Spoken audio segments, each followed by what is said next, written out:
ኦሪት ዘፍጥረት ምዕራፍ 19 ሁለቱም መላእክት በመሸ ጊዜ ወደ ሰዶም ገቡ። ሎጥም በሰዶም በር ተቀምጦ ነበር። ሎጥም ባያቸው ጊዜ ሊቀበላቸው ተነሣ፣ ፊቱንም ደፍቶ ወደ ምድር ሰገደ። አላቸውም፣ ጌቶቼ ሆይ ወደ ባሪያችሁ ቤት አቅኑ፣ ከዚያም እደሩ፣ እግራችሁንም ታጠቡ፣ ነገ ማልዳችሁም መንገዳችሁን ትሄዳላችሁ። እነርሱም በአደባባዩ እናድራለን እንጂ አይሆንም አሉት። እጅግም ዘበዘባቸው፣ ወደ እርሱም አቀኑ። ወደ ቤቱም ገቡ፣ ማዕድ አቀረበላቸው፣ ቂጣንም ጋገረ፣ እነርሱም በሉ። ገናም ሳይተኙ የዚያች ከተማ የሰዶም ሰዎች ከብላቴናው ጀምሮ እስከ ሽማግሌው ድረስ በየስፍራው ያለው ሕዝብ ሁሉ ቤቱን ከበቡት።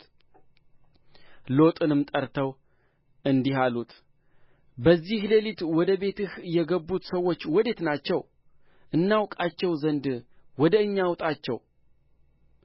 ሎጥም ወደ እነርሱ ወደ ደጅም ወጣ፣ መዝጊያውንም በኋላው ዘጋው፣ እንዲህም አለ፣ ወንድሞቼ ሆይ ይህን ክፉ ነገር አታድርጉ። እነሆ ወንድን ያላወቁ ሁለት ሴቶች ልጆች አሉኝ። እነርሱን ላውጣላችሁ፣ እንደ ወደዳችሁም አድርጓቸው። በእነዚህ ሰዎች ብቻ ምንም አታድርጉ። እነርሱም በጣራዬ ጥላ ሥር ገብተዋልና እነርሱም ወዲያ ሂድ አሉት። ደግሞም እንዲህ አሉ፣ ይህ ሰው በእንግድነት ለመኖር መጣ፣ ፍርዱንም ይፈርድ ዘንድ ይፈልጋል። አሁን በአንተ ከእነርሱ ይልቅ ክፉ እናደርግብሃለን። ሎጥንም እጅግ ተጋፉት፣ የደጁንም መዝጊያ ለመስበር ቀረቡ። ሁለቱም ሰዎች እጃቸውን ዘርግተው ሎጥን ወደ እነርሱ ዘንድ ወደ ቤት አገቡት፣ መዝጊያውንም ዘጉት። በቤቱ ደጃፍ የነበሩትንም ሰዎች ከታናሻቸው ጀምሮ እስከ ታላቃቸው ድረስ አሳወሩአቸው። ደጃፉንም ለማግኘት ሲፈልጉ ደከሙ። ሁለቱም ሰዎች ሎጥን አሉት፣ ከዚህ ሌላ ማን አለህ? አማችም ቢሆን ወንድ ልጅም ቢሆን ወይም ሴት ልጅ ብትሆን በከተማይቱ ያለህን ሁሉ ከዚህ ስፍራ አስወጣቸው፣ እኛ ይህን ስፍራ እናጠፋለንና ጩኸታቸው በእግዚአብሔር ፊት ትልቅ ሆኖአልና እናጠፋውም ዘንድ እግዚአብሔር ሰድዶናል። ሎጥም ወጣ፣ ልጆቹን ለሚያገቡት ለአማቾቹም ነገራቸው። አላቸውም፣ ተነሡ፣ ከዚህ ስፍራ ውጡ፣ እግዚአብሔር ይህችን ከተማ ያጠፋልና። ለአማቾቹ ግን የሚያፌዝባቸው መሰላቸው።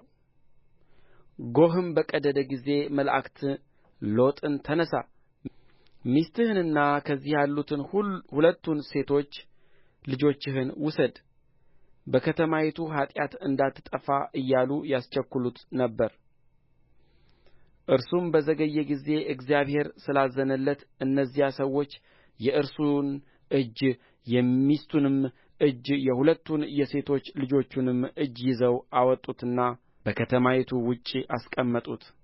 ወደ ሜዳም ካወጡአቸው በኋላ እንዲህ አለው፣ ራስህን አድን፣ ወደ ኋላህ አትይ፣ በዚህም ዙሪያ ሁሉ አትቁም፣ እንዳትጠፋም ወደ ተራራው ሸሽተህ አምልጥ።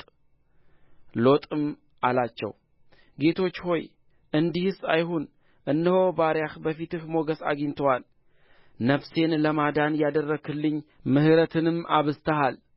ክፉ እንዳያገኘኝና እንዳልሞት ወደ ተራራ ሸሽቼ አመልጥ ዘንድ አልችልም። እነሆ ይህች ከተማ ወደ እርስዋ ሸሽቶ ለማምለጥ ቅርብ ናት፣ እርስዋም ትንሽ ናት። ነፍሴን ለማዳን ወደ እርስዋ ሸሽቼ ላምልጥ፣ እርስዋ ትንሽ ከተማ አይደለችምን?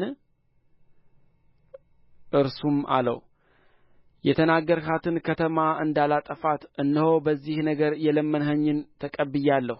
በቶሎ ወደዚያ ሸሽተህ አምልጥ፣ ወደዚያ እስክትደርስ ድረስ ምንም አደርግ ዘንድ አልችልምና። ስለዚህም የዚያች ከተማ ስም ዞዓር ተባለ። ሎጥ ወደ ዞዓር በገባ ጊዜ ፀሐይ በምድር ላይ ወጣች። እግዚአብሔርም በሰዶምና በገሞራ ላይ ከእግዚአብሔር ዘንድ ከሰማይ እሳትንና ዲን አዘነበ። እነዚያንም ከተሞች በዙሪያቸው ያለውንም ሁሉ በከተሞቹም የሚኖሩትን ሁሉ የምድሩንም ቡቃያ ሁሉ ገለበጠ። የሎጥም ሚስት ወደ ኋላዋ ተመለከተች፣ የጨው ሐውልትም ሆነች። አብርሃምም በእግዚአብሔር ፊት ቆሞ ወደ ነበረበት ስፍራ ለመሄድ ማልዶ ተነሣ።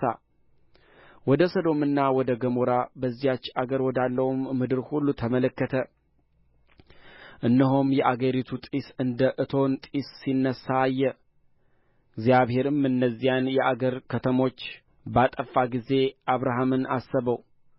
ሎጥ ተቀምጦባት የነበረውንም ከተማ ባጠፋ ጊዜ ከዚያ ጥፋት መካከል ሎጥን አወጣው። ሎጥም ከዞዓር ወጣ። በዞዓር ይቀመጥ ዘንድ ስለ ፈራም ከሁለቱ ሴቶች ልጆቹ ጋር በተራራ ተቀመጠ። በዋሻም ከሁለቱ ሴቶች ልጆቹ ጋር ተቀመጠ። ታላቂቱም ታናሺቱን አለቻት፣ አባታችን ሸመገለ፣ በምድርም ሁሉ እንዳለው ልማድ ሊገናኘን የሚችል ሰው ከምድር ላይ የለም። ነዪ አባታችንንም የወይን ጠጅ እናጠጣውና ከእርሱ ጋር እንተኛ፣ ከአባታችንም ዘር እናስቀር። በዚያችም ሌሊት አባታቸውን የወይን ጠጅ አጠጡት። ታላቂቱም ገባች፣ ከአባትዋም ጋር ተኛች። እርሱም ስትተኛና ስትነሣ አላወቀም። በነጋውም ታላቂቱ ታናሺቱን አለቻት፣ እነሆ ትናንትና ከአባቴ ጋር ተኛሁ፣ ዛሬ ሌሊት ደግሞ የወይን ጠጅ እናጠጣው። አንቺም ግቢና ከእርሱ ጋር ተኚ፣ ከአባታችንም ዘር እናስቀር። አባታቸውንም በዚያች ሌሊት ደግሞ የወይን ጠጅ አጠጡት። ታናሺቱም ገብታ ከእርሱ ጋር ተኛች። እርሱም ስትተኛና ስትነሣ አላወቀም። የሎጥም ሁለቱ ሴቶች ልጆች ከአባታቸው ፀነሱ።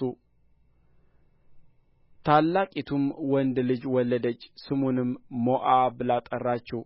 እርሱም እስከ ዛሬ የሞዓባውያን አባት ነው። ታናሺቱም ደግሞ ወንድ ልጅ ወለደች፣ ስሙንም የወገኔ ልጅ ስትል አሞን ብላ ጠራችው። እርሱም እስከ ዛሬ የአሞናውያን አባት ነው።